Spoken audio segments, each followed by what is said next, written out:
ñu xaane yaramay sa yaay nee naa la ñu dem nga duggulal. Sénégal nuyu naa leen ñu tàmbali conférence de presse ak retard li ko waral mooy suñu invité dafa am gàllankoor ci wàllug circulation bi xam ngeen Ndakaaru ak xataay bi boo teel la jóg rek gàllankoor yu ni mel mën na laa dal kon Mamadou Diop Decroix mu ngi ñëw ci yoon wi di député bokk ci C25 di kuréelu opposition bi nga xam ni ñoom la ñu oññi woon ci paluk njiitu réew mi gannaaw bi seeni parrainage matut ak FNR it di kuréel nga xamante ne nii nee ñu opposition bi ñoom dañu taxaw ngir résistance loolu lépp daañu si dikk ci wàllu ko waxtaan ma ànd ci ni ma ko baaxoo ak samay naataango ci iRadio ñuy ànd ak yéen alxames bu jot ci conférence de presse Aminata Ndong mu ngi teew niki noonu tamit Baba Ndiaye teew na ñuy xaar mi ngi Maram Ndiaye gannaaw gi bu noppee conférence de presse sous rédaction ñëw fekk suñu conférence de presse bu mag bi nga xam ne Sénégal moo ko yëkki kon bi ñu feddalee suñu njéggal gi ñuy sàkku ci yéen ndax retard bi méngoowul ak wala ajuwul si suñu coobare ajuwul ci coobare Mamadou Diop Decroix ndax circulation bee ko téye waaye mu ngi si yoon wi di ñëw ñu tàmbali waxtaan wi ci jëmm jooju nga xam ne mooy Mamadou Diop Decroix ndax ku nekk xam na ni ca njalbeen bi pund bi wëreegul dafa jëloon tànneefam daal di koy féetale Karim Wade ci présidentielle bi ñu dëkkmal muy Baba Ndiaye loo xam ni am na ay interrogation yu mu sampoon. waaw Khalifa maa ngi lay nuyu bu baax di la gërëm di nuyu également auditeurs yu iRadio di nuyu suma naataango Aminata Ndong wax nga ko nag muy Mamadou Diop Decroix parce que bi mu defee investiture di congrès d'investiture bëriwoon na ñoo xamante ne nii mënu nañ leen tànn. mais dafa jouer sur la carte de la fidélité. mu ko waxee ne kat jàpp na ni aujourd'hui war na delloo njukkal maître Abdoulaye Wade jàpp na ni tey gisul benn candidat boo xam ne mën na jëmale réew mi kanam kudul Karim Meïssa Wade noonu la ko waxoon ci termam. donc mu nekk mbir moo xamante ne nii amal na ko mais également nekk mbir moo xamante ne jaaxaloon na lu bëri parce que moom Mamadou Diop Decroix njiital parti la kenn du ne amul droit samp tànneefam ci ku mu mënti neex. waaye li nga xam ne moo jaaxaloon ñu bëri ki mu investir def na maanaam lu mat ñetti at yoo xam ne teguñ ko gët. def na ñetti at yoo xam ne. te ajuloon ci coobareem. waaw ñetti at yoo xamante ne jàkkaarloo ak askan wi wax leen moom lan la bëgg ci réew mi. jàkkaarloo ak askan wi ci conférence de presse c'est-à-dire deful benn acte boo xamante ne nii kat nit ñi mën nañu jàpp ne kat ki mu samp mëdëm ki mu samp moom pour mu doon mbërëm ci jongantey palu njiital réew mi war na ko mën a nekk ku nekk nag am nga sa choix. mais loolu yëpp dafa bëri Khalifa ay interrogation yoo xamante ne nii mën nañ ko ci tirer parce que Mamadou Diop Decroix aujourd'hui mën nañu ne gisaguñu ko benn yoon mu partem AJ/PADS mu demal boppam ci jongantey bu AJ/PADS bi fegg ci Bulanding Savané te bu ñu fàttalikoo loolu mu ngi amee ci groupe Abdoulaye Wade. alors liñ ci mën a jàpp nag mooy kon mooy li ma wax sànq dafa jouer ci carte fidélité. te ñu seetlu ne ci lépp loo xamante ne nii amal na ko. bonjour installez-vous kon suñu gan mu ngi soog a ñëw Massa Thiono di nga ñu wax léegi nii xataay bi nu mu demee ndax da nga jël taxi wala ab saret nga jël wala taxi. wala limousine bi moo la indi. kiiwul bu baax. bu dee limousine du la tere tardé. Dakar ak ab xataayam. Dakar moo ñu bindoo. waaw kay jërëjëf Mamadou Diop Decroix lii moom Baba Ndiaye mooy c'est la magie du direct. waaw dégg ngeen entrée monsieur le ministre Mamadou Diop Decroix député à l'Assemblée nationale bokk tamit ci languk politique gi di kuñ ci ràññee tey jii bu démb doon tey wala bu fekkente ne ni mën nañu wax ni moom daanaka. ab dinosaure la ci langue politique xam nga ndax dina ko nangu wala déet mais c'est pas le versant péjoratif. su ma nee dinosaure la ab dinosaure ci langue politique yi. dinosaure nu ñu koy waxee ci olof yow it dinosaure de mooy xeet yi nga xamante ne nii ci jëmmi jamono ñu ngi woon ci àll bi laata mutation yi di am ba ñu faf sax disparaître ki gisatu leen waaye image boobu nasaraan daf koy utiliser rek yenn saa yi pour wax ne kii ku ci yàgg la. ku ci ami sagar la donc moo tax man la du c'est pas le versant péjoratif waaye ñu dañ nekkoon ci yow léegi par rapport ak na nga xamante ni noonu yi nga sampoon sam ndënd féetale ko Karim Wade Baba Ndiaye am ay laaj yu ko loolu inspiré ci la ñu nekkoon léegi di ci jéem a indi ay tentatives de réponse waaye ginnaaw tungu ni du teew ñu nataal dañuy bàyyi Baba mu àggali bu ko defee nga mën a ñëw ci waxtaan wi. waaw gannaaw bi ñu ko dalalee Mamadou Diop Decroix Khalifa maa ngi woon ci lu tax moom mu ne dafa tànn Karim Wade. pour mu doon mbërëm te mu amoon ay laaj yu bëri yoo xamante ne dañ ko ci samp parce que am na diir yu bëri yoo xamante ne ni Karim Wade. des nañ koy tegi gët ci réew mi mu wax bëgg-bëggam comme ni mu ko waxee ne kat moom réew mi fii la ko fekk fii la ko bëgg yóbbu ba tax moom mu def tànneef ci moom ne bëgg na moom mu doon candidat am ci jongante ay palub njiitu réew mi. Karim Wade yi tamit gisuñu ko ginnaaw ñetti at yoo xamante ne nii peut-être caabi féete na ko ginnaaw waxul lenn loo xamante ne nii mooy bëgg-bëggam. fi mu fas yéene yóbbu réew mi. xëy na déy na ko. xëy na déy na ko dina ci indi ay leeral. mais li ci ëpp solo mooy moom bi muy tànn Karim Wade. dafa nekk ci jamono boo xamante ne nii jamono bu doy waar la parce que desoon na certes desoon na lu mat pratiquement 3 weer ngir ñu jógu ci jamono bi su ma fàttalikoo su ma juumul dëgg mois de novembre la donc loolu yëpp mu nekk mbir yoo xamante ne nii xanaa peut-être moom dina ci indi ay leeral. tànneef bi nag ñun moonu jaaxal parce que déjà moom bokkul parti démocratique sénégalais. naam am na parti bu mel ni peut-être beneen comme yeneen parti yi bi ci des mooy. Mamadou Diop Decroix lan moo tax ak coow li am yëpp ci tànneefu Karim Wade ngir mu doon mbër ci waa parti démocratique sénégalais ba ñu bëri génn ci langue gi moom mu def tànneefam ci moom Karim Wade. donc waaw ay laaj la yoo xamante ne nii war na ci mën a indi ay tontu. bismillah honorable ñu ngi lay gërëm di la sant te di la massawu ci circulation bi Aminata Ndong moo lay dalal. ñu bàyyi nga tontu d'abord ci laajub Baba Ndiaye.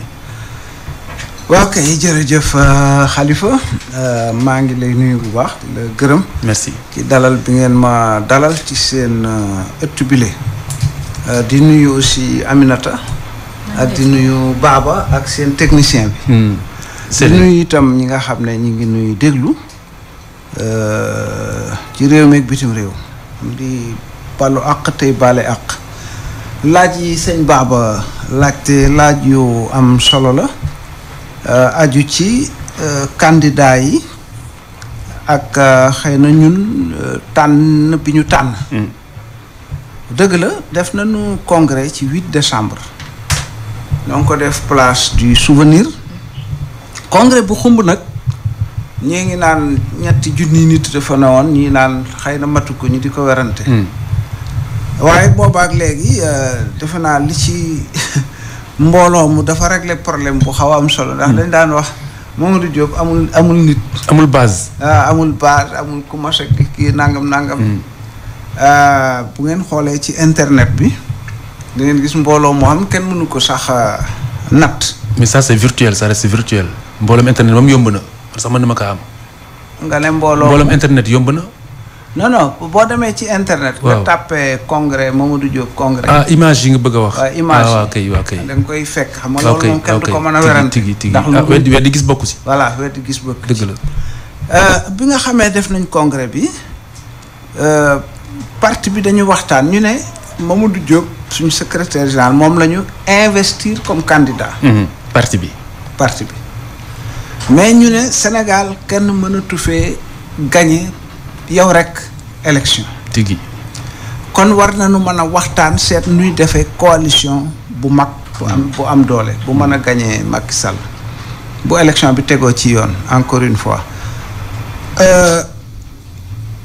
nu wax ne kon d'accord bu dee dañu war a seet coalition ñan la ñu war a waxal. mu am Front Patriotique pour la Défense de la République ñu naa ko FPDR. nga xam ne moom 2012 bi Macky Sall gagné élection la ñu ko taxawal mois d'octobre 2012. FPDR moo jëkk a songu xeex yi nga xam ne moom lañ doon xeex contre maanaam ni Macky doon wàññee démocratie surtout liberté de manifestation maa wàcc ci mbedd mi def ay doxu ñaxtoog yu mel noonu. FPDR moo ko gënoon a xeex. li ci Macky Sall jàpp ëpp na téeméeri nit. waaw ci wàllu woowu rek. ñi mu ci tëj. c'est que li ma bëgg wax ci wàllu woowu. mooy xam nga ginnaaw ba dañu nekk ci période pré-campagne ñu bàyyi xel article L61 code bu code bi. ba pare lu mooy loolu tamit ñu daal di bàyyi xel ne lépp lu ñuy wax rek dañu war a indi ay firnde ci loo xamante ni xëy na moo ko gàntal wala moo ko waral. ndax dañuy leeral rek nous devons à la vérité de dire que ñi ñu jàppoon ci jamono yooyu ci bërëb yooyu fañ leen jàppe woon arrêté Ousmane Ngom moo leen jàppalu ndax dañu dox ci bërëb yoo xamante ne nii yoon dafa tere ñu dox fa. après nag ndax yoon lam du yoon loolu beneen wax la waaye faaw rek ñu leeral ko. waaw Khalifa moo tax aussi. parce que pété gi lay bañ. waaw voilà mooy bu ñuy waxtaan itam. man ñaare sama wax toujours. dee ko moytu ndax wax lu ma xamut wala wax lu leerut. dama ko dul def xam nga boo nee ñooñee ñu jàpp dañoo manifester fu ñu warul a manifester ndax arrêté Ousmane Ngom. kooku kon mooy danoo manifester plateau. te jàpp yi may wax musuta doon plateau. déet fa ngeen doon utali ji. attends déglu ma yow bi ñu laa jàpp di la jaga-jaga de dugg ci fourgonnette bi. boobu pharmacie Guigon la woon. Khalifa de foog nuy image yaa ngi ci internet bi aussi. attends fokk nuy dégloon te xam nga yow maa ngi ci diggante 2012 ak 2015. yow yaa ngi may wax 2018. yegg see gunu ci 2018. ay ca bismillah. manifestation yépp yu nu def fii place de l'Obélisque lañ ko defee. jàpp képp ku ñu jàpp ci jamono yooyu place de l'Obélisque la ñu la jàppee. man mi Macky Sall jàpp na ma place de l'Obélisque. Macky Sall si boppam. jàppalu na ma wala alkaati yi jàppalu na ma voilà mu ngoog. bu ko defee kon ginnaaw bi la ñoom Idrissa Seck ñëw ñoom Abdoul Mbaye ñëw. ñoom maanaam ñëpp ñi àndoon ak Macky Sall te tàggoog moom ginnaaw bi la ñu ñëw ci opposition bi. loolu dafa am solo pour ma di la ko. est-ce que yaa ngi sori laaj bi la Baba laaj. alors donc maa ngi donc léegi ma ñëw. parce que toujours nit ñi ñuy déglu dañuy war a xam li ñuy wax ban contexte la fan la placé woo. boo nee gis naa nit Ndakaaru boo bëggee mu wér da nga ko naan maa ngi ko gis Sandaga. tigi am de. dëgg la waaw kay. bu ko defee kon bi nu FPDR googu nga xam ne moo doon xeex bi man mi maay coordonnateur FPDR Front Patriotique. Abdoulaye Wade mooy président bi. kon bu nu dee seet ñan la ñuy war a mën a àndal ci élection bi foofa la ñuy war a jëkkee seet ko. buñ ko seetee foofa te du foofa nag ñu mën a soog a seet feneen. am de loolu la xel mayee. voilà ba nu ko seetee nag nu jàpp ne ndekete kat ñii war na noo mën a ànd ak moom. ñoom li ci ëpp solo itam li ko waral mooy Macky Sall da ne Karim Wade du doon candidat. xam nga ñu pare ne waaw comme Macky Sall wax na ko rek nañ fa ne ñukk Karim Wade dem seeti leneen. moom lañ laan plan B. xam nga Macky Sall. alors nga baal ma parce que xam nga tamit il faut wax ji di leer. waaw mën na nga sax waaye say wax dese naa leer wala boog foofu nga ko bëgg a jëmee ci sa sago. ba tey ay ca xam nga li may bañ. mooy nga ni Macky Sall ne nangam sangam li Macky Sall di wax bu fekkente ne lu yoon wax. da nga koy dëkkale Macky Sall problème day am après nag yow mën nga jàpp ne exécutif ak judiciaire bi kenn mënu leen a tàggatle mais loolu ça n'engage que vous mais ñu yam sur les faits. waaw kay waaw ci faits yi laay wax. waaw fay mosoo dégg man dégguma fu Macky Sall ne du nekk président fu mu ko waxee. waaw xam nga man politicien la damay politique. moo tax du ma bàyyi ngay wax noo ko bëgg. bu may wax ñi fare ak man nekk ci nguur gi laay joxoñ. suñu ne Karim Wade du doon candidat Macky Sall da ko wax bu yàgg ci gémmiñam bu yàgg. fu mu ko waxee fan yii mën naa may ma rek 2013. fan yii Mohamed Boun Abdallah Dionne baamtu ko képp kuy responsable ci APR wax na ko. kon su tribunal ne Karim Wade mënta doon candidat ak Khalifa Sall. duma ne tribunal la ko wax dama naan politicien yene fee. ñoo ko wax bu dee foofu nga ko wékk baax na voilà kooku yi danga ma koy bàyyee. xanaa ma mu di sama sañ-sañ. tigi léegi kon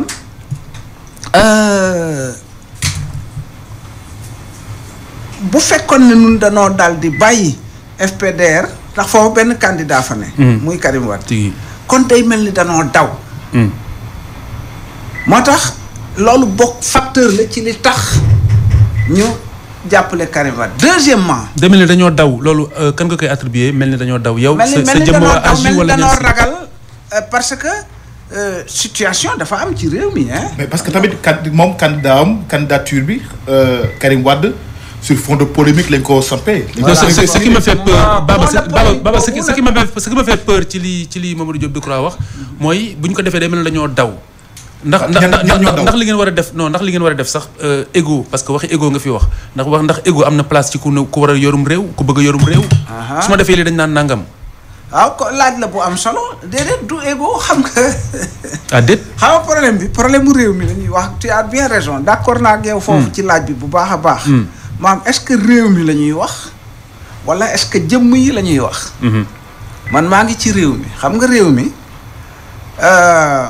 Karim Wade dafa bokk ci parti boo xam ne ba mu demee wuti parrainage dafa am juróom-ñeenti téeméeri million junni ak juróom-ñeent fukki junni ak juróom-ñeenti junni yu teg benn muy million.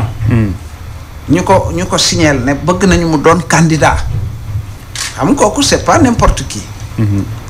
kon su nguur gi ne kii du doon candidat. su yoon ne kii du doon candidat déglu ma rek maa ngi ñëw dinaa la tontu ci affaire yi yoon. bu loolu bu amee ñu gis ne affaire bi doy na waar mooy li baaba ne fond de polémique. dafa am sur fond de polémique maanaam werante wu metti da cee am. alors ñun ñu jàpp ne ak ñu bari ci Sénégal ne. Macky Sall moo décidé ne.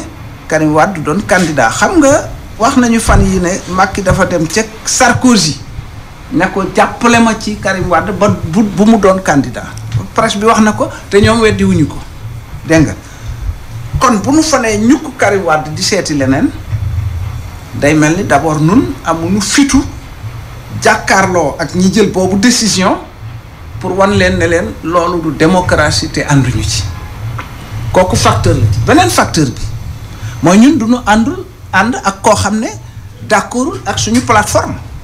même bu dee Karim Wade même bu dee Abdoulaye Wade même bu dee keneen dañoo am nu nu gëmee ni réew mi war a doxe réew mi tey institution yi moo màbb maa kenn yi nga xam ne mooy tey république moo màbb kenn yi ñett la exécutif législatif judiciaire maanaam ñi nga xam ñoo yor dogal ñi nga xam ne ñooy wote loi te ay yoon yi réew mi di dox ak ñi nga xam ne ñooy atte ñetti kenn yooyu bu doon cin dama naan ñetti was yooyu ko téye. très bien bu ci amee alors Mamadou Diop Decroix léegi cin li day tuur nga baal ma comme dañ tardé lu bari. añ du am wala reer du am il faut que ñu wax ci question les vraies questions tey il faut ñu wax si. kon tontu naa Baba. ñu nuyu mi ngi Maram Ndiaye mi ñu fekk ci conférence de presse bi Aminata Ndongo ngi teew Niki Baba Ndiaye Mamadou Diop Decroix jërëjëf yéen a ngi ci conférence de presse ci iRadio ñu wéyandi ci li nga xamante ne ni nag moom moo li ëpp solo jamono ji mooy paluk njiitu réew mi fa la ñu jëm ginnaaw bi taniga wasa comme nañ koy faral di waxee wala bu pënd bu wuree dafa am ñu ne ñii ñooy bokk ñii duñu bokk gannaaw gi am na ay kàddu yu yëkki ngeen ko mi ngi Maram Ndiaye teewoon na fa tënkal nañu la nga xamante ni moom ngeen jàpp muy déclaration boo xamante ni keroog yaa yoroon kàddu ga kon ñu déglu mi ngi Maram Ndiaye.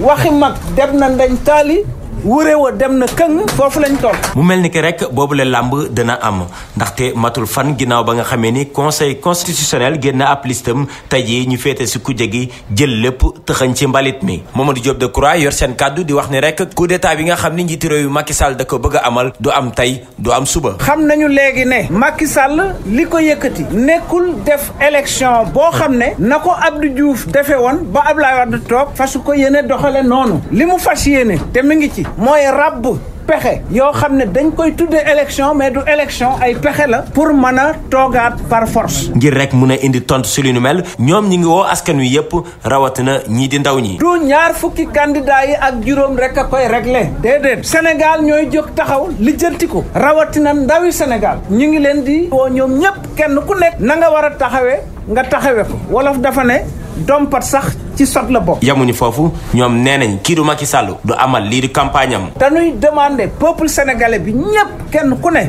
foo ne nga jàpp ne Macky Sall du candidat dina ami kayit dina déposer dina campagne waaye jàppal ne kii di campagne kat du candidat xam nga bu dul candidat doo ko wote. ñu wax itam ne war nañu campagne électorale am nañu fexe ba du campagne électorale. si bi leen daje nag ñii di seen militants yi ñëwoon nañu fa soo leen déggee ñuy wax wala bokk nga xooleen xam nga ni ñii lu ñu bëgg mooy wàcc ci terrain bi jàmmarloo ak ñii di takk der yi. leneen loo xam ni ràññee nañu ko mooy leader yi nga xam ni nangu nañ seen candidature si yële élection ñu toll si ñeent te bokk si kuje gi Idrissa Seck képp moom moo teewoon si bi leen daje. Mamadou Diop Decroix. waaw da ngeen bëgg a taal réew mi. alors Khalifa defe naa ne li ñuy waxtaan lu am solo la démb dafa am benn responsable bu doon wax ak man ci benn rajo bu bokk ci Macky Sall ba ne yàlla rëbb na kuy yee fitna. Sana Lazim yàllaa ko wax tigi. voilà dafa mel ni yow loolu nga may laaj ñi yee fitna mooy ñi nga xam ne yoon wa Abdou Diouf jaaroon ba ñu wote l'an 2000 Abdoulaye Wade gagné Abdou Diouf téléphoné ko ne ko gagné nga bët set ñëpp doxi seeni soxla bal tàkkul jaasi génnul mbar ma loolu boo gisee mu am li tax mu amoon mooy dafa am ay ponk ak sart parce que bëre xam nga bëre ci làmb ji am na yu ñuy tere dañ ko bind mbër yëpp xam nañ ko soo ko defee dañ lay éliminer da ngay ñàkk combat bi voté aussi dañ ko tëraloon naka jekk depuis 1992 ñu tëral lépp ñu d'accord ne lii daal su amee élection moom dina tegu ci yoon kenn du ko mën a diingat sérieusement Kéba Mbaye la woon ba ñu demee ba gis ne am na ay rëq-rëq professeur Ibou Diaité ñoom ñaar yàlla na leen yàlla yërëm loolu moo taxoon jàmm am ca Abdoulaye Wade mi 2012 bu ngeen ko fàttali ko coow li bari woon na lool am na sax ñu ca dee ci 2012 mais werante wa ak xeex ba jubluwuloon ci na wote bi aw yoon déedéet mu ngi jublu woon ci Abdoulaye am na droit troisième mandat amul yooyu lañ doon waaye est-ce que élection bi dina tegu ci yoon wala déet kenn mësu koo werante la preuve ba ñu demee ca élection ba Abdoulaye dafa ñàkk téléphoné Macky Sall ne ko gagné nga ba Macky ñëwee ñu def passation de maa ngi toog mu ñu dem ba ci buntu ba Abdoulaye ñaan ñun ñëpp ñu ñaan ku nekk dem mu rafet lool Abdoulaye mii ba mu gañee Abdou Diouf dafa dem kër Adja Kumba dem yaay Abdou Diouf ne ko sa doom dem na waaye doom ñëw na mu rafet ponk yooyee ak sart yooyee la Macky Sall ak ñi ànd ak moom dajji foofu nag dinaa la wax benn affaire ba Abdou Diouf perte am na ñu demoon ne ko perto façon yéene su leen Abdou Diouf déglu woon ca guddi ga ñu jaxase carte gi réew mi dugg ci musiba Abdou Diouf da leen ne la nuit porte conseil ci tubaab wolof nga ne dinañ dem waxtaan ak suñu ngegenaay ba bët set ba ñu demee la woo Abdoulaye Wade ne ko gañe nga man waxuma loolu dama ni déglu ma rek Abdoulaye Wade ba mu gañee élection bi am na ca ña ne woon ca moom ca Abdoulaye Wade ku ne gañe Abdoulaye Wade gañe na 54%. fàttewu leen ko xam ngeen ko waxoon ñooñu ñëpp tey ñoo wër Macky Sall su leen Abdou Diouf déglu woon musiba am su leen Abdoulaye déglu woon musiba am dama bëgg rek tey yaa ngi jàppale Sénégal xaaral ma ñëw rek parce que non c'est xam li ngay wax ni tamit ma yeggale phrase bi waaw daaneel ñooñee ñi ngi wër Macky Sall tey su leen Macky Sall dégloo xam nga réew mi dina dugg ci xam nga réew mi xam nga réew mi loolu nga bëggoon wax kon non kon c'est pas la même mooy laaj sama question c'est que li nga ne Macky Sall du fi campagne waaw tare maa ngi ñëw jàppale ne du candidat maa ngi ñëw alors bu ko defee kon mel na ni mi ngi déglu ñooñee non mais dama ni xoolal Abdou déglu waa léegi dimbali ma wax la moom mel na ni mi ngi leen yow sax déglu woo ma waa léegi non di nga ma déglu nag maa ngi ñëw de sauf votre respect xam nga dama bëgg waxtaan bi neex waaw may ma xam nga yow xam nga man maa ne Macky Sall du mais justement xam nga laa bëgg pour mu neex yow sax nga am li nga bëgg parce que ñëw nga am nga loo bëgg pour nga am li nga bëgg sax pour mu yomb su ma la laajee da ngaa tontu si li ma la laaj ñu mën a avancer. waaye su ma la laajee nga wiiri ba ndar oñeeku. non du sotti dafa am solo. dafa am solo non léegi dama lay laaj sama laaj sax dama koy stand by. mi ngi Maram Ndiaye vas-y après Aminata poser question. déet kañ. non si même ndaje bi la. parce que dañ leen a dégg dañ leen ma tuuti daf maa laaj bi ñetti aspect la am. waaw mais ma wax benn aspect. bi ci des mooy daf ne pënd bi wuri na. est-ce que di nga ma may. ma bañ ko est-ce que ma conduire conférence de presse bi dimbali ma ngir yàlla. ayca waaw alors monsieur le ministre dañu leen a dégg si biir ndaje bi nga xam ne moom ngeen doon amal ngeen ni par exemple le président Macky Sall du amal campagne. loolu mi nga am ginnaaw ba nga xamee ne rek conseil constitutionnel génnal nañ liste bi nga xam ne moom mooy liste bu mujj bi moo ne de si atub 2012 situation pareil lañ amoon boobu dañ doon wax si Abdoulaye Wade la woon ak candidature mais conseil constitutionnel ba mu génnee rek njiiti réew mi dafa wax ni nañ ko accepter daal di dem li nga xam ne moom moo si des muy dem si campagne ki fi nekkoon par exemple candidat tey ji mu nekk si bopp réew mi de Macky Sall bokkoon na si ñu nekkoon si kujje gi ba loolu amee rek dafa dem sur le terrain pourquoi pas loolu Abdoulaye Wade waxoon tey ji mu dabaat leen pourquoi pas doo leen respecter yéen lu conseil constitutionnel wax ñi nga xam ne dañoo am candidat parce que yow amago ñooñu dem campagne yi fekkee dee na soutenir candidature kenn ngeen ànd ak moom. ñëpp nekk si jàmm bu am solo. xam nga lan mooy différence bi ak lu tax taxawaay boobu wuute man mii bokkoon naa ca booba jamono te archive yaa ngi fi ñi waxoon ne nañu déglu conseil constitutionnel lu mu wax ñu def ko. xam nga lu ma ca teg sénégalais yi. bu ñu décidé ne Abdoulaye dootu doon président de la république dootu ko doon loolu laa ca teg te pourtant Abdoulaye laa àndaloon parce que booba gëm naa ne sarti wote yi suñu ko sàmmee ku sénégalais yi tànn mooy toog. man ma yeggale ma yeggale rek nag may nag kon. alors différence bi tey mooy sarti yooyee ñu tëraloon ba tax ba Abdoulaye ñàkkee ñëpp xam ne ñàkk na sart yooyee moo fi nekkatul sëñ bi Mili Maram Ndiaye. sart yooyee la Macky Sall dajji et c'est ça le problème qu'on a aujourd'hui au Sénégal les Sénégalais beaucoup sont convaincus que on n'a plus les règles consensuelles pour aller à des élections honnêtes sincères mais li nga wax ni il faut nga motiver li ngay wax non mi ngi bu ko bàyyi noonu faa nga motiver li ngay wax non seulement tey jii yow maanaam d'accord ñaari mbir la bu si njëkk mooy d'accord léegi maintenant li nga xam moom moo di ay tuuma yi nga xam teg nga ko léegi si ndoddu njiitu réew mi Macky Sall d'abord nga indi firnde bi mooy ñaareel li da nga wax sénégalais yi fekkee ñoom nangu nañ loolu nga ñu wax léegi pourquoi pas cette fois-ci également nga bàyyiwaat sénégalais yi ñoom ñi nga xam ñoom ñooy voté ñu xam ba xam nangu nañ lu ni mel wala déet. ba yéen ngeen koy bëgg a defal. non fi nga juume mooy ca boobee jamono ña contrôle Ablaye Wade néewuñu sarti wote yi Ablaye Wade da koo teggi waxuñu woon loolu xamoon nañu ne sarti wote yi kenn mënu koo teggi parce que ñëpp ci àndoon ñoom ñooñee dañ caa àndoon. mais nit ñi ba tey dañ ko may ma rek waaw mais élection yi nga xam ne moom moo tax non damay gën wax ci 2007 non Abdoulaye Wade on parle du président Abdoulaye Wade dama ne atub 2007 dafa gagné ay élection benn laaj da ñëpp samp ana fan la jaar gaañ sax di ko jiiñ ni comme ni ngay jiiñ Macky Sall ni dafa wëlbati mbir mi lu nu mel tamit lañ ko sampoon déedéet ma yëpp expliqué la voilà loolu yëpp lu am solo li ngeen may laaj lépp ndax itam li ngeen ma ci laaj mais lu des ci temps bi voilà loo ma ci laaj rek ñu ngi koy laaj ci grand place yi kon nag c'est bien parce que ñun on se met à la place alors donc voilà c'est bien 2012 et lui il les appelle à l'insurrection après ma laaj la ci 2000 ma wax tontu la ci 2007 donc 2012 bi damay bëgg a dellu si ne la werante wi fan fi mu tegu moo wuute 2012 werante wi moo doon Abdoulaye Wade sañ naa doon candidat sañute doon candidat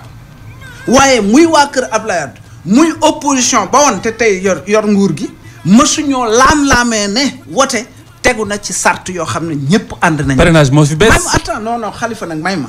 loolu moo waral bi nu ci yegsee 2012 mais Abdoulaye Wade ñàkk parce que sart yi dafa leeroon bii nag wax ji tekkiwu nekkut ci ne Macky Sall war na am deuxième mandat warut am déedéet sarti wote yooyee ko mayoon mu gagné moom la teggi. yan sart moo fi teggeeku. jeex na waxal yan sart moo fi teggeeku. voilà très bien ma tontu ci. oui. 2007 parce que itam nag bu ngeen ma laajee may tontu ngeen laajaat leen affaire bi day jàllu. déedéet dafa war a leer da ngay wiiri voilà comme daa war a leer nag tontu naa ci 2012 ma tontu ci 2007.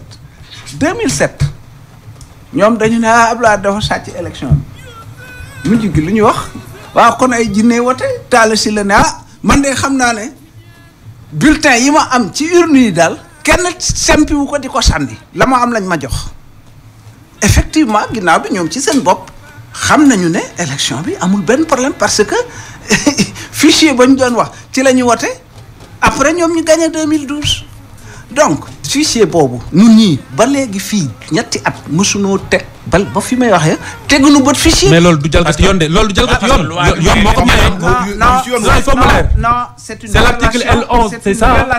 le 8 février les normes lañ ko war a am. non. bah c'est la loi. non L48. waaw ci code électoral. la Sénat et les partis politiques. ont droit de contrôle et de regard sur le fichier électoral. Beaucoup à 15 jours des élections, le fichier sera remis sous format électronique et sous format papier aux candidats. Beaucoup. mais fichier bi ngeen sàkkoo ministère waa déglu ma ministère de l'intérieur oro nañ leen fa ngir wan leen. attends damaa ñëw pour mu leer mais bu dee damaa bëgg a leeral nga dog ma wax leneen. non ma topp la ca nga dogati ma les sénégalais yaa ngi ñuy déglu xam nañ ni saa bu ma la laajee doo tontu da ngay wiiri. non dafa am ñaari article ci loi électorale code ñaari article bi ngeen di wax mooy L11. waaw dafa ne ñi nga xam ne dañuy dem ci joŋante bi. bu desee nangami fan dañuy jël fichier bi jox leen ko ci këyit. waay ak ci clé. article L48 moom dafa ne képp kuy parti politique ak waa Sénat jox nañ leen sañ-sañu ñu ñëw càmbar fichier bi ba xam li ci ne xam bokkut. mais loolu war nañ leen ko. déedéet defuñu ko demu leen ministère. non wala yéen a bëggul woon a dem. defuñu ko ba nu ca demee dañoo nuñ ko waxee. yéen a fi wax ñaari fichier moom dañ leen wan. maanaam dañ ko cote. non dañ cote vrai fichier bi. xam nga voilà dañ ko xam nga yow. mais donc fichier bi Khalifa mënuñu ko jox ko dul candidat. mais loolu candidat moo war a yor fichier bi. non loolu leneen la. neewuñu leen jox leen ñu fi déglu leen ma. waaw ñëwal ils n'ont pas dit non on ne leur a pas dit donnez-nous le fichier. vous avez dit quoi. on a dit on veut contrôler. le fichier et avoir droit de regard loolu la loi bi wax. loolu laay wax ne Abdou Diouf dafa defaroon benn salle ca ministère de l'intérieur man mii daawuma fa jóg. Ablaye ba mu ñëwee dafa defar benn salle ca ministère de l'intérieur. nga baal ma wax yéen xool nañ leen fa nga xam ne ku ñëw da ngay connecté wu vraiment seet li nga bëgg a seet jël say notes et cetera et tout ça dem sa yoon. franchement loolu am na. mais loolu lan moo ko wutalee. d'accord lu ko wutalee kon Khalifa nga am na on l'a vu. attends moi j'étais quand même responsable de la commission des élections. mais xool nañu leen 2000 maa doon le président. xool nañu leen jox leen les dispositions nécessaires pour ngeen xool pour ngeen càmbar. bon kon nañ jàll wax leneen quoi. déet non attends non dama rek mu leer mi ngi madame Ndiaye budul yow mi ngi couvrir kii Baba Ndiaye couvrir na ko dem ngeen on nañ leen ministère pour ngeen xool fichier électoral. bi càmbar ko loolu am na d'abord kenn woowuñu noo demal suñu bopp. te ban demee ay alkaati lañ fa fekk non. mais dem ngeen quand même donc bul ne woo nañ leen woowuñu nu noonu demal suñu bopp.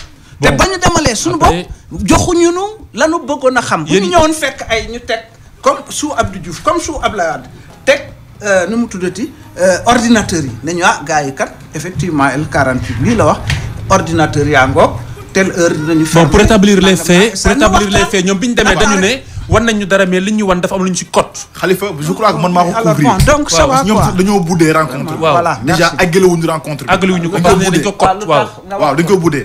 Omar Sarr ci kàddum dafa ne. li ñu soxla ñoom bokkul ak lii. on est bien d'accord loolu rek laay wax boobu ba tey. c'est tout ce que je dis donc on est d'accord. mais kon joxe wuñ fichier waaw ba tey yéen a jàpp ne dafa am beneen fichier. donc vraiment ok xam na nee naa leen Abdou Diouf nii la ko dox Abdoulaye nii la ko doxalee kii bëgg noo jox yéen nee ngeen jox nanu. Aminata c'est tout quoi. Khalifa boobu ba tey ñu ngi dégg monsieur le ministre Mamadou Diop Decroix muy fustiger doxalinu Macky Sall ci wàllum politique moom mi nga xam ne yàgg na di militer ci wàllum politique laataa sax fii ci réew Sénégal ñu siy nemmeeku parti politique yu bëri ndax jotul buñ ko doon laaj lan la nemmeeku ci différence kon am na différence diggante Macky Sall ak gouvernement yi fi jot a nekk est-ce que tey ni ngeen fas yéenee jëlee xeex bi ni ngeen koy doxalee est-ce que nii la nii ngeen ko war a defee est-ce que amul beneen yoon boo xamante ne mën ngeen delloosiwaat su fekkee ne Macky Sall wàcc na yoon ngeen delloosiwaat ko mu jël yoon bi nga xam ne moom la ay précédent am jël ku ci mel ni Abdoulaye Wade ak Abdou Diouf. ok laaj bu am importance li indi élection di tegu ci yoon attention soxna si élection Sénégal toog nañu ay at laata muy mën a tegu ci yoon di jeex ci jàmm ak salaam maa ngi leen di fàttali pour ñi ko xamuloon wala pour ndaw ñi ma xamal 1963 on a eu ici des dizaines de morts des centaines de blessés ci élection hélicoptère lañu kii muy naaw di fetal nit ñi bon 1988 dañoo wote ba jant so laata ñuy wàññi bureau yi Abdoulaye du ñu ne ko nuus ne ko ratt ci kaso bi 88 yàggut foofu la amee insurrection ñetti weer nit ñi di wàcc ci tali bi guddeeg bëccëg ñuy jàpp di tëj guddeeg bëccëg ñetti weer président Diouf xam naa dañ ko trompé woon rek ban président Diouf am na ay aspects yu bari yoo xam ne changé naa ci sama gis mu d'accord ne ay jàmbure ñëwaa NDI américain ne daal ñun jàpp nañu war ngeen a mën a waxtaan Abdou ne d'accord nañ waxtaan ñu waxtaan ba juboo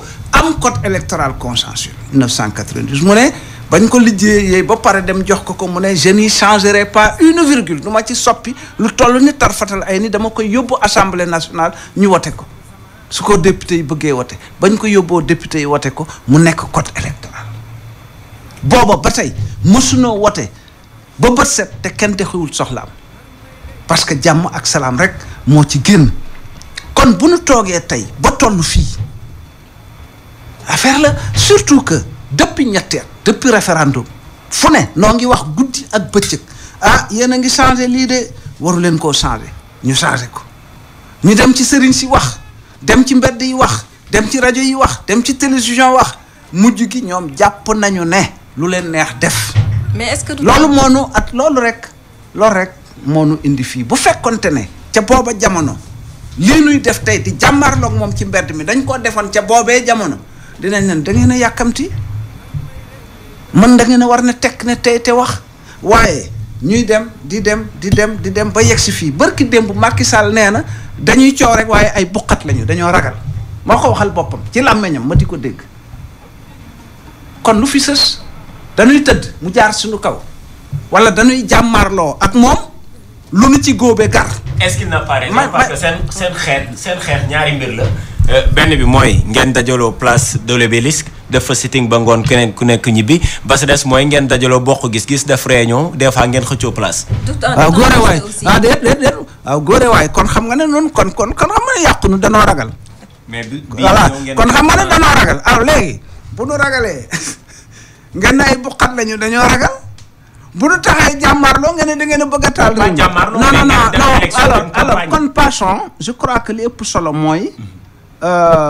ki yee fitna mooy ki jël ponk yooye nga dajji ko teg sa yëfi bopp yoo xam kenn àndu ci te nga ne damay dem élection par force c'est tout ba tey waxoo ko jàmmarloo am na fi place am Khalifa bu fekkee ni itam président Macky Sall woo na leen ay jamono ñu def dialogue ñoom ñu boycotté est-ce que aussi loolu leen ma tontu ci très bien xam nga en une minute. non doo ma jox.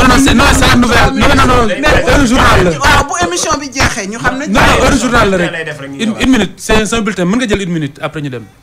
non une minute kay duma ci toog. honorable dellu si nañu comme bëgg woon minute bi léegi sax am naa xibaar bu neex a neex. ginnaaw ba dañoo tardé programmation may nañu yeneen fukki minutes yoo xam ne nañ ko see teg bu ñu paree. waaw kon bu ko defee sa une minute bi sax bu la neexee nga def ko 2 nga tontu si laaj bi. d'accord.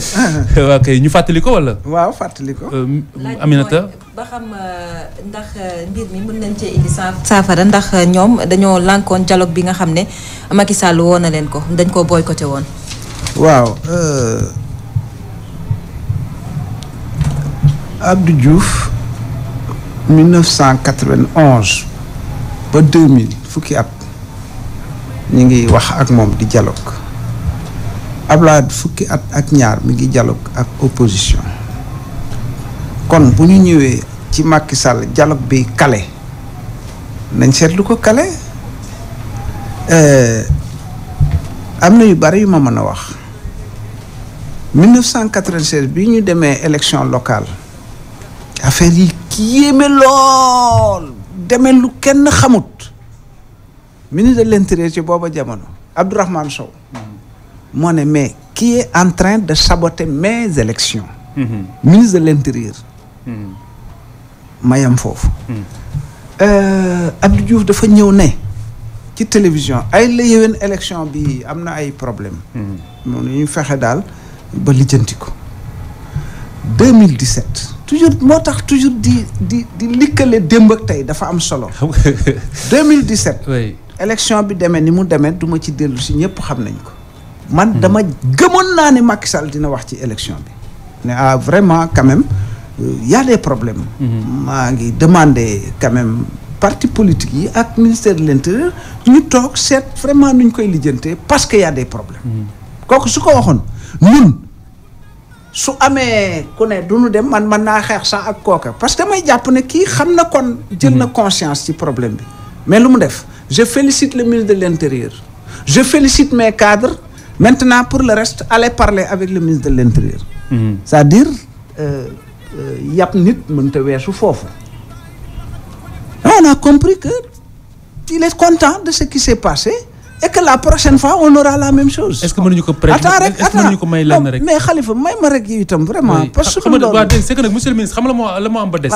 mooy mënuñu laa bàyyi nga wax lépp li nga bëgg a wax te ñun laajuñu la pour mu leer xam nga ñun ñoo teg suñu xibaar yi. waaw d'accord donc ñoo la war a dimbali pour mu leeral. nga dog ma waaw mais justement li ma bëggoon wax mooy par exemple bu fekkente ne ni moom dalal na leen ne leen léegi sama ndaw a ngi nii looloo tax président de la république war a am ay ministre ki yore lii muy délégation de pouvoir lu ko may bu naree wax ak ñëpp bu fekkente ni ku taxaw buntu këram fëgg mu ubbil la kon du suti. d'accord kon ñun daal parce que ministre de l'intérieur yéen da ngeen xeeb ministre de l'intérieur. kon non alors vraiment bon léegi ma tontu donc je réponds ñëw ci sa affaire. alors bi mu waxee loolu ñun ñu ne vraiment kii daf ñuy fontoo quoi donc du ñu dem.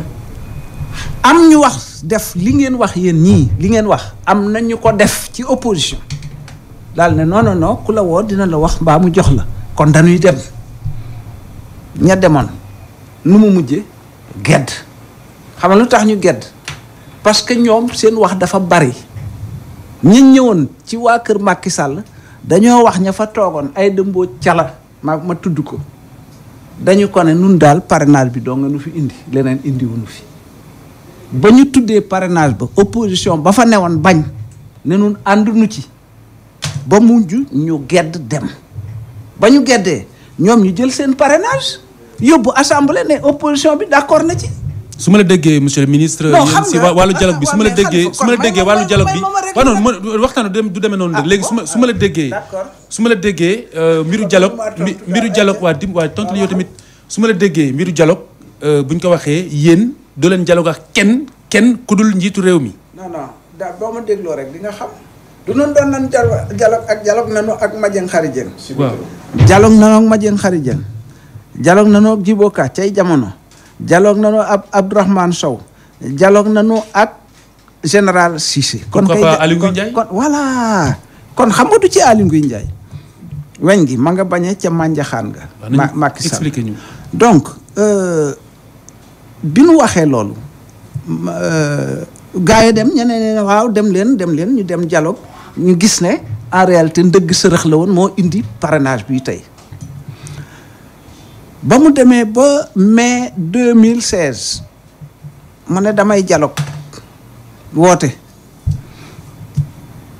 daal di ne journée nationale ouverture du dialogue national ouverture ne dañuy ubbi waxtaan man bañ ma invité nee naa demuma parce que day fontu am na ñu dem PDS dem na Abdoulaye Omar Sarr dem na jàppante nañ ci mu ne ma non vraiment ma ne ko waay saa waay demal rek man demuma lu ca mujj ubbite googee ca la yam leneen teguwu ci 2016. à votre avis monsieur le ministre à votre avis lan moo waral Sénégal à votre avis parce que damay rebondir rek ci ni nga waxee à votre avis lan moo waral ku xës ba doon jiitu réew rek dootuñu la wekk dootuñu la jox worma parce que vous êtes en train de parler du chef de l'État man faruma fenn mais vous êtes en train de parler du chef moi ça me choque en tant que citoyen dama ni waa déglu ma rek dama lay wax rek yàlla seede na ma barka bàyyi laay waa déglu ma rek dama ne mënoo wax vous parlez du chef de l'État naan day fontu la moo tax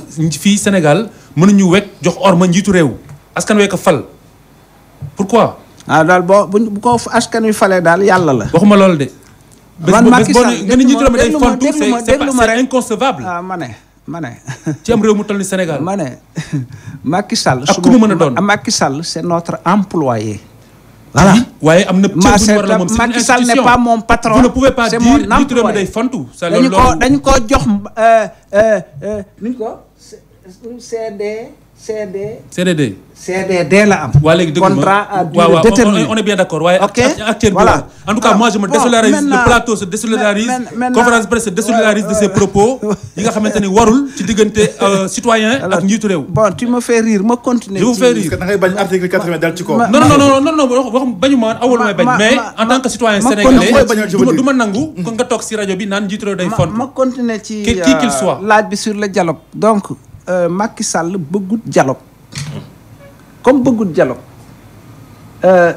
tali bi la bëgg ndax nee na démb danoo ragal nañ ci dem. d'accord nañ ci dem maintenant si seen xeex boobu sax la ñuy desandi yéen biir waa C25 sànq maa ngi leen ko doon wax.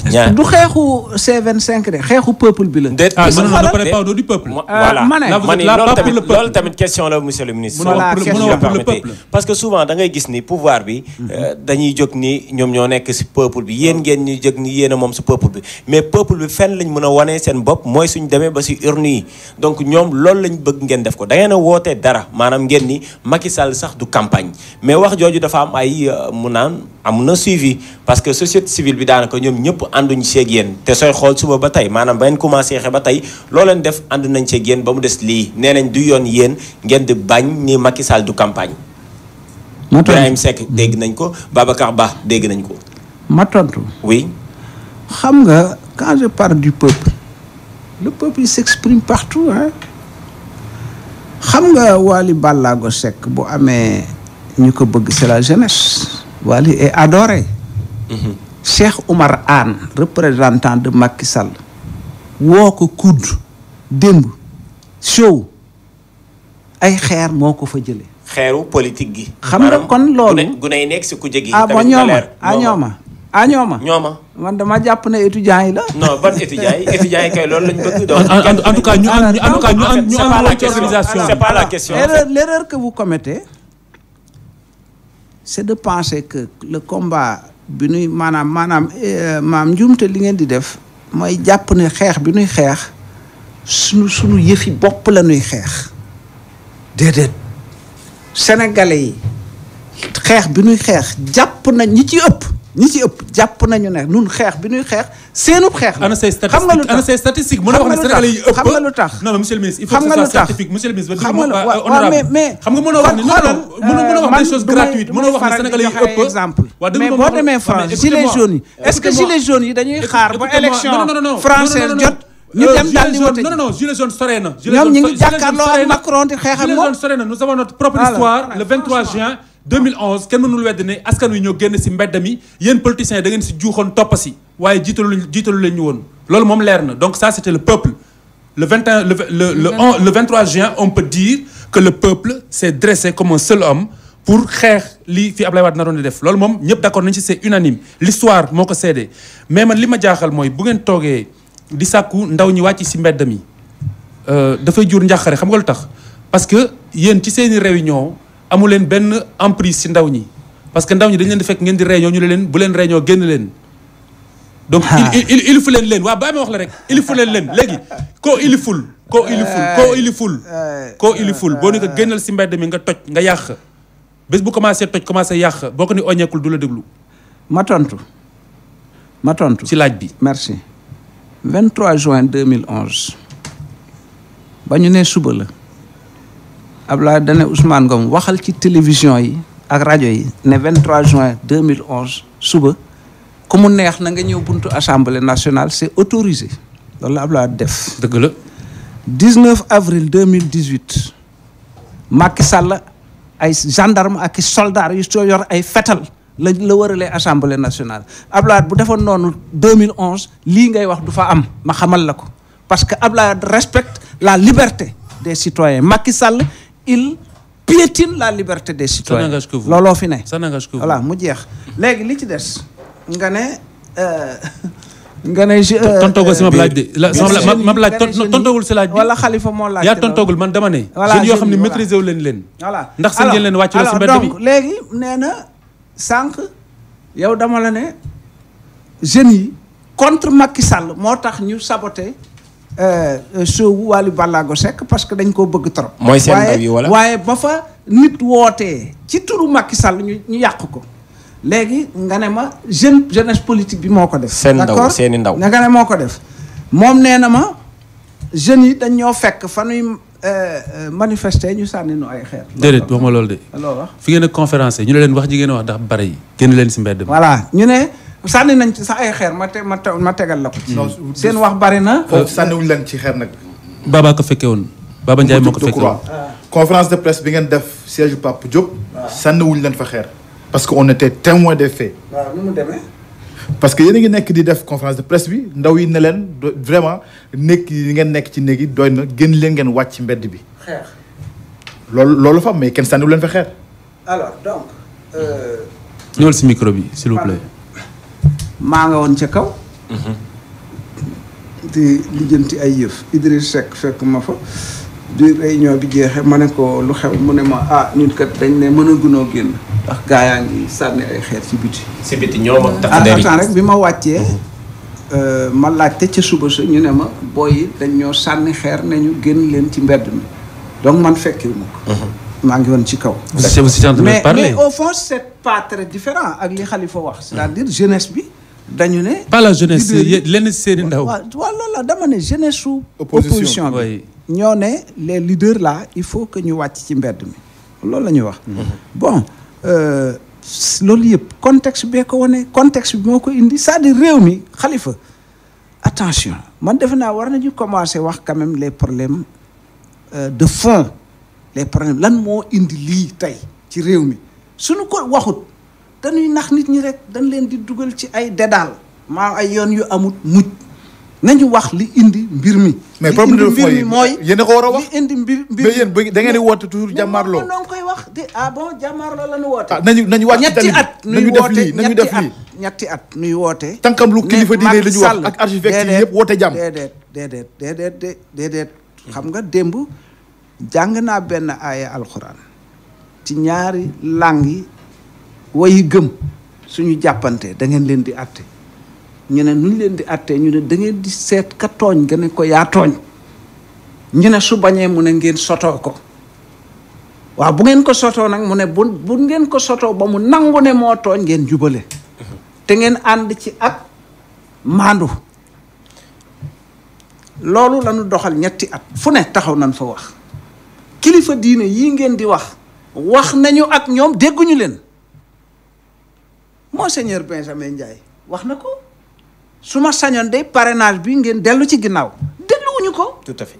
Sëñ Mountakha Mbacké ca Touba yal na yàlla guddalu fanam may ko jàmm dane wote bii di ñëw fexe leen ba mu jàmm rekk mujj ci te kenn ku ne def la ko war waxi kilifa la wax. loolu jeexagul dégluwuñu ko. loolu jeexagul de. alors bu ko defee kon bu nu demee dem ba yegsi moom dajji na la taxoon wote di aw ci jàmm ak salaam dajji na ko teg na loo xam ne man mii su ma doon Macky Sall. mais li Macky Sall dajji ba tey nga waxagul. li mu fi dajji ba tey waxagoo ko. mais boo ma ko laajee te déglu ma. ba sànq maa la kaa laaj mais tontu woo ma. saa ma nga wiir dem ba waaw laaj nga ma ko. maa la kaa laaj ma tontu ma léegi. le consensus de 1992 maanaam lépp lu jëm ci wote duma ci dogal dara te tooguma ak sama opposition wax ci ak moom. ba nu jub ba mu oo leen uyu leen ko. mu ne dajji bi c'est partagé. benn mu dugal la refonte partielle du fichier électoral. Aly Ngouille Ndiaye déedéet Waaje Diallo Abdoulaye Daouda Diallo ñëw ma ne ko monsieur le ministre wax leen li ngeen bëgg ci mbir mi nu wax leen li nu ragal ci mbir mi nu toog waxtaane ko. loolu dégg naa ko si. mi nga bande baa ngi fii kay. très bien loolu Aly Ngouille Ndiaye. waaw góore waay. kon xam nga ne man yàlla rek ma tax di wax. waaw góore waay Khalifa. te nel tekk rek. déglu ma rek waaw mais attends Birane tegal ma bande bi. li nga waxoon Aly Ngouille Ndiaye ñu déglu ko. bande bi Aly Ngouille Ndiaye élément baa ngi foofu. d'accord di nga ko teg léegi bu bande bi dikkee. waaw. alors mais loola suñ nu ca toppoon. jàmm am xam nga topp ñu nu ci lu nu mujj nun def marche 14 octobre la nu def leader yëpp daje ñu sànni leen ay grenade lacrymogène ca buntu RTS coow li jàpp kaw ak suuf image yi wër àddina bi Macky Sall jël pilimam bindub leetar nekk sama gars yi kaay leen nu toog waxtaan nu dem waxtaan lanu bañoon ca loi ba ñu delloo ko assemblée def ca lanu bëgg député ya wote woon nenu déglu ma rek yi itam vraiment non la ñu bañoon ca loi ba ma nga préciser ko li ngeen si doon bañ lan la xam nga kooku def ñuy jàpp rek ne am na lu ñu ca doon bañ xam nga sinon day compliqué le temps va partir bah non le temps vous l'avez on a 10 minutes de plus attends rek précision ba mu delloo ca assemblée ñu def ca lanu bëggoon mu ne ca ña wote woon affaire bële wotewaat lu waaw leerul de lañ ca doon bañ laa bëgg nga wax ma ko même bu dee benn rek nga bu dee benn rek xam nga ñoom dañoo bëggoon buñ ne refonte du fichier électoral ñu dindi ñëpp ñi nga xam ne ñi ngi ci fichier parce que ñoom dañ jàpp ne 1,5 million sénégalais waruñu ñi ngi ci fichier bi te dañ leen cee war a génne ñu ne leen nu ngeen naka la ngeen leen di génnee ñi te amul leen ay critères ñu ne dañ koy def ñu ne leen nu ngeen koy defee mënuñu noo tontu parce que commission d'inscription nga xam ne de radiation et cetera commission yooyu opposition bi da cee war a teew yii buñ ko waxtaanee ñu dem ci Macky Sall man mi maa dirigé woon délégation ba Macky ne bon vraiment lii di yan na maanaa ñu dellu assemblée député wote ko mais loolu pour nu am ko il a fallu la marche du 14 octobre donc maanaam toog wax daanaka moo mën a tuta am ak Macky Sall mooy problème bi nun kay li nu bëgg bu nu sañoon réew mi nekk ci jàmm ak salaam Macky Sall woote ne waa mais gars yi lan moo jar ci di wàcc ci mbedd mi sànnentey grenade sànnentey xeer jàpp ay nit fii mu ne jàpp nañu lu toll ci 5 fukki jeune ñi ngi ci kaso bi ñi nga dig ña nga feneen ak feneen ak feneen est-ce que jar na ko te bu wootee ne bon vraiment li ngeen di wax ñëw leen ñu seet ko mais kon dinañu dem wax ak moom mais defu ko nee na danoo ragal ñu dugg ci C25 boobu sax parce que seen ndaje bu mujj donc wax naa la ko léegi yi nga doon woote ni Macky du campagne donc loolu ngeen doon jéem a wax seen ndaje bi mais waaye parce que dàq na nit ñi da ngay maintenir ba tey parce que ma ne dàq na candidat yi conseil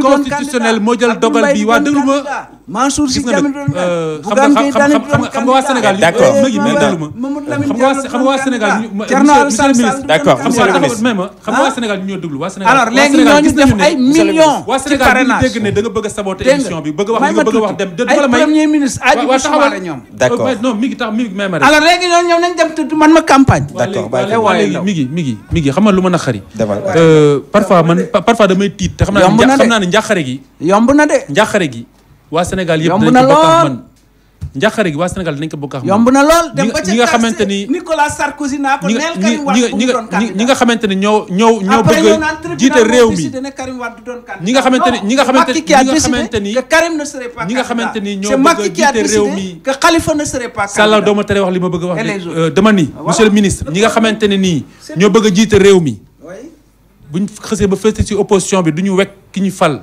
loolu ñàkk a ormale ci askan wi leen fal may ma rek jeex na kay waaw loolu kon ak dëgg la ànd nga si wax nga ko mais ba tey waxam la moo tax doo leen respecter les chefs d'État man sénégalais léegi xam je nañu poursuis ndax man respecté naa doomu aadama wala déet waaye nag ku ma respecté wul day moom je ma la wan ne la vais respecté poursuivre wu ma de waaye dinaa la wan ne la dinaa la wax ne la yow respecté woo ma je vais poursuivre te boo waxee li man dama ni yàlla rek moo ñu tax di wax suñu yàqulaay taala ñu fi dëj li nga waxoon li nga waxoon mu jekk président de la république jàkkaarloo ak ay adversaire am naa leen da ngeen a ragal léegi jox ñu bande loolu respect la Birane Cissé jox ñu bande bi ñu dem loolu respect la li may wax fii waxuma pour di dàggasante wala pour di xaxar taluma ko parce que Sénégal mooy problème bi fii ñu tollu tempe man yaakaar naa ne war ngeen a waxtaan ci seen biir am na ñoo xam ne ñooy taal réew mi ñu ngi ci seen biir guddeeg bëccëg man xam naa leen de ñoo naan Macky Sall demal rek dina baax ña ko waxoon Blaise Compaoré ba assemblée ba tàkkee ñoo jëkk ca place ba naan amba Blaise Compaoré ñu ngi fii ci seen biir bàyyi leen xel ñoo doon Abdou Diouf en 2000 monsieur le président pour gaawtu am na résultat yu yegg seegut Abdou Diouf xam la ñuy fexe mu ne leen kon baax na la nuy porte conseil ba suba ba ñu demee la Abdou Diouf woo Abdoulaye Wade ne ko gagné nga. Il y a des Sénégalais ici qui sont prêts à brûler le pays ça il faut le savoir maintenant nag su leen neexee ñu ne opposition bi la amul benn problème li ci kanam raw li bët. Monsieur le ministre nanu waxtaan ngeen wax li ngeen di ragal ci mbir mi nu wax li ñuy ragal ci mbir mi bu ñu ko defee dina juboo. mu ngoog conférence de presse ak Khalifa Diakhaté. mu ngoog. Khalifa loolu moom waxoon nga ko moom. lii kay ku bëgg ala kulli xaal lii kay ku bëgg jàmm du ko wax. waaye xam nga lu ma jaaxal si wax ji. yow da nga ni ku bëggul jàmm du ko wax. déglu ma ndëkk yaram wi tàng na waaye déglu ma. non maa ngi lay gërëm di la sant xam nga sànq da nga ni déet moom kay bu leen arrangé rek. bu leen arrangé wul yéen ñëpp a yam nag ñi si nguur geek ñi si kii bu leen arrangé wul ngeen féetale ñu ngeen dëkkale ñu fu ñu dëkkul. man nag bokkuma ci. waaw ñu nag yàlla ñu tax a jóg man nag bokkuma ci. waaw man de mosuma ci mosoo dégg ma tudd ab journaliste wax ci moom lu warut. tant mieux léegi ma àggal yi li nga xamante ne nii wax nga ko léegi. Sénégal yëpp seedeel la ko. am na ñoo joxoñ ne am na ñu ngi seen biir. ñoo fi defoon nangam. te dañu bëgg a taal réew mi. loolu boo ko waxee ba noppi ci kanamu jëwriñ ci yoru wàllu biir réew mi. nga jógati ne diw du fi campagne daañu ko topp wàcc leen si mbedd yi jàmmaarloo leen. ndax yow bëggoo taal réew mi ba pare jiiñ leen ko. non ñoom ñoo taal réew mi. wala ñoo koy waaj a taal. ndax ponk ya indi woon jàmm di suuxat jàmm teen boobee dañu koo sakk ñoom. waaw moo tax fi mu ne gàncax ga doon suuxat maanaam gàncaxu jàmm googee léegi dafa wow ndax ñoom ñoo sakk teen ba ñoon doon suuxate jàmm. mi ngi waxal parce que teen bi ba tey joxuñul teen. xam nga nee naa la xam nga fii dama ne Aly Ngouille Ndiaye nanu toog waxtaan. oo nañ leen uyu leen. nanu toog waxtaan. ñu oo leen uyu leen. Aly Ngouille Ndiaye déglu wunu. oo nañ leen uyu leen. déedéet. waaw monsieur le ministre yow tamit. waaw mais loolu la Aminata wax. waaw mais ñëwuyu lu ca génn. d'accord Khalifa si vous me permettez monsieur le ministre si biir C25 boobu la ñuy desandi. ñoom yéen a ngi woote moom laa wax yéen a ngi woote. non romb naa foofu question mais attendez lu ñu desee si waxtu bëriwul. moi je crois que vraiment quand même c'est bien je pense que concept bi bu baax la conférence bon vraiment ay journalistes toog ñuy waxtaan et cetera même sax voilà nii c'est bien mais dafay am fu mu war a yam daal. parce que li ëpp solo.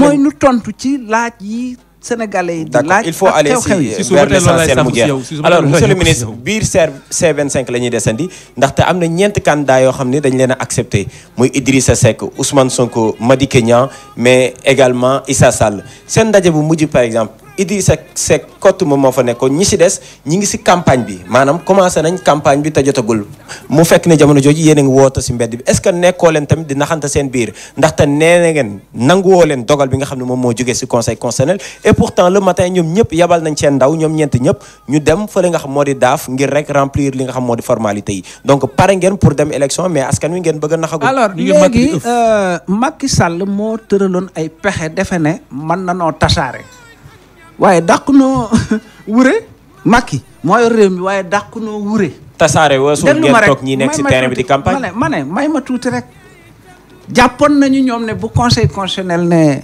ñii ñoo génn affaire ba tasaaroo ñee jaar ne luy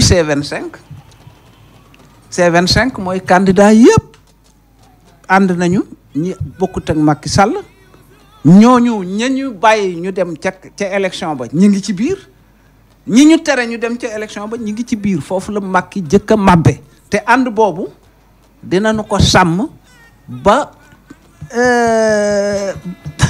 Macky bari nay pexe. li mi ngi laaj leer na de. lu ko ci ma ne bari nay pexe mais lu ko ci nar a jëlee. ba kañ du yomb de. ànd boobu day dem ba kañ ba si élection yi. ça veut dire que day dem ma ne li ci des lépp nag duma la ci tontu ci benn laaj. mi ngi Maram Ndiaye sab laaj. dara jaay xelam mag sab laaj leer na. da nga ne que C25 mooy ñi nga xamante ne nii. ñoom nanguluñu ne seen candidature. ñoom ñu ngi toog ne dañuy jàmmarloo. waaye ña nga xamante ne nangul nañ leen. ñoom ñu ngaa campagne ñu ngaa waaj maanaam nee nañ leen dem leen campagne yi. ñun ñi nga xam nanguluñ ñi. ñu wëyal di xeex. waaw tasaaroo bi kay am na. dañu waxante dëgg te yàlla tax. nee naa la Issa Sall mi ngi woon Italie. waaw Madické Niang mi ngi woon à l'intérieur. Sonko mi ngi woon Touba. waaw Idrissa Seck képp moo fa toog. yéen bokk leen bëgg see xëppi suuf. kon baax na. waa déet tontul. non fait la li ma lay wax. ce sont les faits ñun on se base que sur les faits. kon nag fait yi la. waaw. kay kon danoo bu nu waree réunion ci lu conseil constitutionnel dogal. ca bërki démb ja. dañuy xaar ba ka ca jógee Italie ñëw. pourtant 1er janvier. Ousmane Sonko nga fa woon. mais ñoom ñëpp Issa Sall nga fa woon. calendrier bañ ko defee yàgg na. oui xamoon nañ ni le 20. absolument mooy liste définitive tout à fait. déet li la mi nga wax leer na. boo ma wax daal. le 20. xam nga loolu leeroon su na ngeen ma laajee may tontu. mu wóor leen ne lii may tontu kat moom. teg ci dara dina jafe. ngeen relance mais relance dafa am waaw relance kay da ngay bàyyi ba. moom newoon na du xarabam journaliste mu sa soo ba tey ba loolu lay. donc te pour te rappel si ndaje ma da nga xaafu nañu. ma ne bu fekkee ne. maa fa teewoon conseil constitutionnel daa jël décision tey le 20. nu woote le 21. nga ne nu ne nanu xaar ndax Issa Sall nga Italie. am déet. mais Issa Sall connaissait le calendrier. loolu lañ la wax résolution bi nu boole. kayit gi nga xam ne moo nu boole nun ñëpp mooy ganu signé le 1er janvier. boo demee ci résolution boobee Issa Sall nga ca Ousmane Sonko nga ca Madické Niang nga ca Idrissa Seck nga ca. ñëpp nga ca ba xam ñu ngi si ba tey fan kon kay jeex na léegi nag li ci des. Aminata vas-y. léegi nag li ci des ngeen bëgg a xam nu nuy def ak yooyu kooku moom du ma leen ko wax moom. man sama question damay revenir aat ci moom Mamadou Diop Decroix ci boppam ndax nit yi dañoo jàpp ne moom fekkee na lu bëri ci wàllum politique. def na lu bëri ci wàllum politique pourquoi boobu ba tey mu am difficulté mu am problème indi ci ay saafara ci li nga xam ne moom la jàppee ni injustice la. waaw parce que man sama jëmmi bopp rek mënuma dara soxna si. dara laa mënut sama. waaye mën ngaa samp sam dënd boobu ba tey defoo ko lu tax sampoo sam dënd. non nekkuma ci làmb Khalifa. déet non waxin la c'est une image Sénégal laa ne. c'est une image. nekkuma ci làmb ci Sénégal laa ne. Sénégal am nu mu bindoo. yoruma ay milliards. yu ma demee campagne électorale am naa programme am naa vision te xam naa doomu aadama xam naa Sénégal xam naa waa Sénégal mën naa yor Sénégal mais campagne électorale ay milliards. est-ce que dégg nga révélation bi est-ce que dégg nga révélation bi les 5 candidats sont des milliardaires loolu la fi wax. waxuma loolu de. am na ñu dem ci campagne électorale te amuñu 100 millions. lan moo tax sampoo sam dënd lan moo tax sampoo sam dënd boobu ba tey man nag tànnuma loolu. 1963 ba nëgër nii mosoo samp sam dënd. xam nga 2012 dem naa ci sama liste bopp. mais xamoon naa ne ni ñu koy waxeeti encore mënutoon a ñàkk. parce que quand même maa ngi doon soog a nekk secrétaire général du parti ànd ak Ablaye élection mu perte élection ñu war a dem élection législative su ma demuloon kon du baax. donc ma diriger sama liste man rek ànduma ak benn coalition mais gagné naa dem naa assemblée nationale donc nañu def attention xam nga Khalifa. c'est bien émission yi maanaam cokkaas ak yooyu. man cokkaas su ma la je suis très sérieux. xaaral rek dafay am ay questions trop importantes le rôle de l'argent dans la politique en Afrique. suñu ko réglé wul du ñu dem. mosoo samp sam dënd lu tax. lu tax mosoo samp sam dënd est-ce que problème mu xaalis la 2012 kay samp naa. bon bref. alors donc vraiment nañu wax leneen suñu parti 1993 le 1988 la commencé bokk ci élection ba 2000 mosut a dem coalition. te saa su ne dañuy am ay député. actuellement la mooy sa diggante ak Landing Savané. donc vraiment. la mooy sa diggante ak Landing. donc vraiment Landing amul benn problème sama mag la naka jekk. voilà man yaakaar naa ne war nañu waxtaan ci problème mu xaalis ak politique ci Afrique xoolal li ñuy jiiñ Macky Sall ak ñi ànd ak moom. ay milliards fii milliards fee milliards. c'est pas nouveau corruption bi et cetera mais dafa.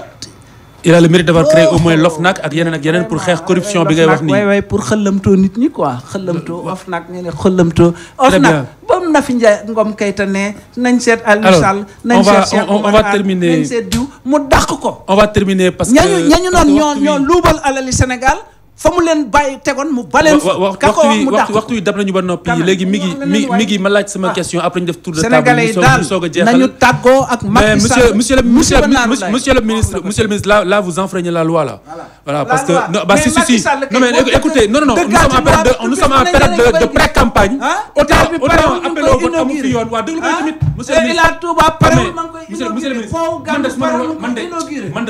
man de waa ji nee na sax sama poulailler dama bëgg a invité Macky Sall mu inauguré. Ouais, mais monsieur le ministre, on parle de questions sérieuses, essentielles.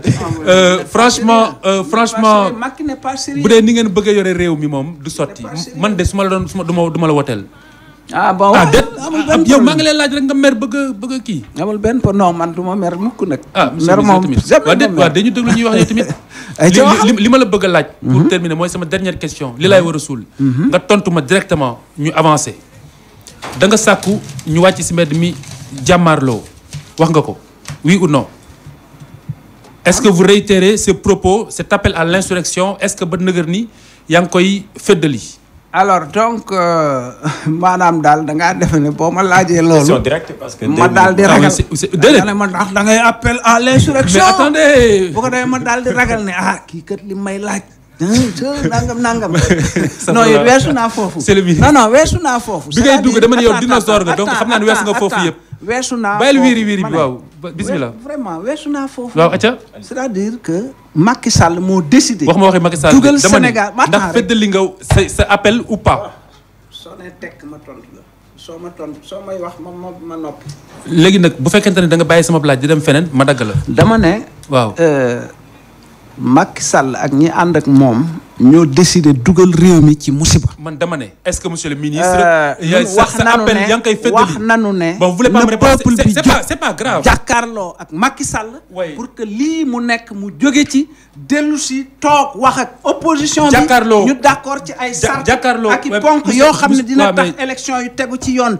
jaar ci réew mi pour set kenn ku ne doxi sa soxla. Decroix looy wax lu am ci réew mi Macky Sall. Decroix looy wax day leer ndax boo koy waxaat. leer na dama ne dese naa leer xam nga jàmmaarloo ci wàllu paluk njiitu réew ci wàllu jongante ñaari fànn la fànn bi ci gën a silwiise mooy jël sa carte.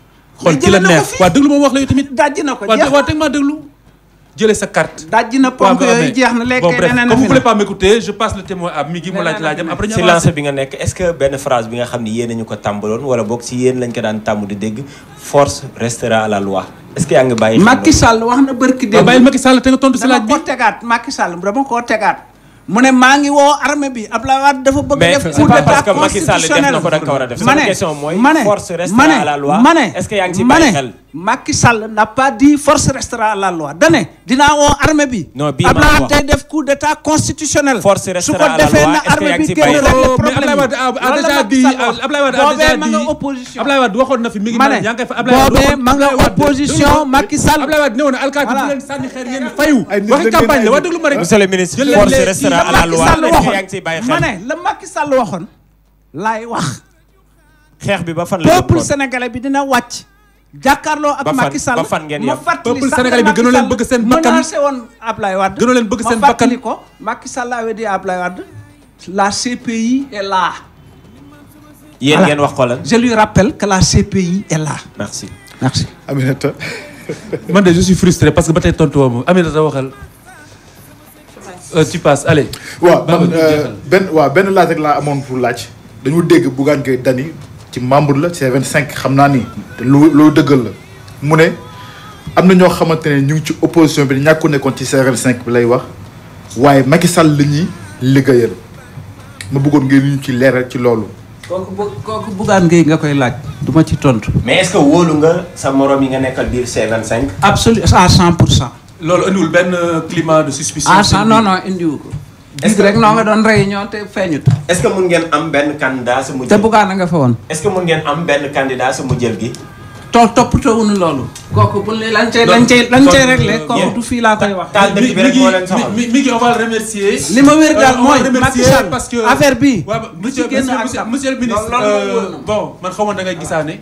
xanaa fi génn démocratie mën na waaw mais attendez waaw déglu ma monsieur le ministre. man daal ma leen rek moo ma ñor. matul du du amatul weer de. lenn rek moom li na ci kanam raw li bët Macky Sall du génn ak ndam. ci li nu lenn rek moo ma ñor te moo ñor Sénégal mooy jàmm réew mi ndax jàmm si la lépp xaj.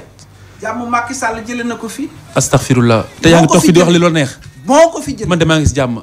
yow nekkoo si jàmm léegi nag man li ma bëgg mooy na dellu ginnaaw ñëw toog nu waxtaan jàmm am ci réew mi loolu laa bëgg. mais Khalifa moom moo ni. wolof soo déglee sama papier bi lan la commencé. waxu mag. sëñ Modou Kara Mbacké Noreyni sëñ Modou Kara Mbacké Noreyni. wurewa dem na këng. sëñ Modou Kara Mbacké Noreyni dafa def benn audio maa ngi koy ndeysaan dégg vidéo tudd na ma ci sax di ko adressé C25 wax na ci wax ju am solo xam naa bu ma amee temps sax dinaa def benn audio pour wax ci mais li ma ci jàpp rek mooy na nit ñi toog waxtaan bu ñu toogee waxtaan rek jàmm ak salaam li laa bëgg a dégg li laa bëgg a dégg mais wàcc leen si benn mi toj leen mais na woote ndax mooma de xanaa bu ñu leen ooyee bi yoon di ngeen uyu bu wootee na mu wootee woon ba ñu dem 1er décembre bindub lettre oui bu boobaa kay mais wees loolu kay passé na mënuñu dëkk ci waxtaan sa dëgg-dëgg sa dëgg-dëgg kon baax na jàmm la jërëjëf Mamadou Diop Decroix ñu ngi lay gërëm di la sant te di rafetlu sa teewaay te di la massawu parce que bi ngay ñëw fii am nga tuuti galère par rapport ak circulation bi ñu ngi la si sant di la gërëm ci disponibilité bi te di la ñaanal jàmm ndax boo amee jàmm Sénégal yëpp am jàmm di ñaanal président de la République jàmm di ñaanal waa C25 jàmm di ñaanal waa C25 jàmm di ñaanal askan wi yëpp jàmm ak fu ay mën a féete maa ngi ñaanal ñëpp jàmm boo ñaanalee réew mi jàmm donc moo fi mujj ci réew mi kay moom it bokk na ci ñaanal jàmm ji waaye nag moo ci war a jiitu loolu rek jërëjëf monsieur le ministre honorable député ñu ngi lay gërëm di la sant Baba Ndiaye merci beaucoup Aminata Ndong merci Sélé merci beaucoup Migui Maram Ndiaye jërëjëf ñu ngi remercier également Birane Cissé mi nekkoon ci machine bi doon leen dégtal émission conférence de presse beneen alxames bu sobee suñu borom dami baara ju xaane yaramay si yaay nee naa la na ñu dem nga duggulal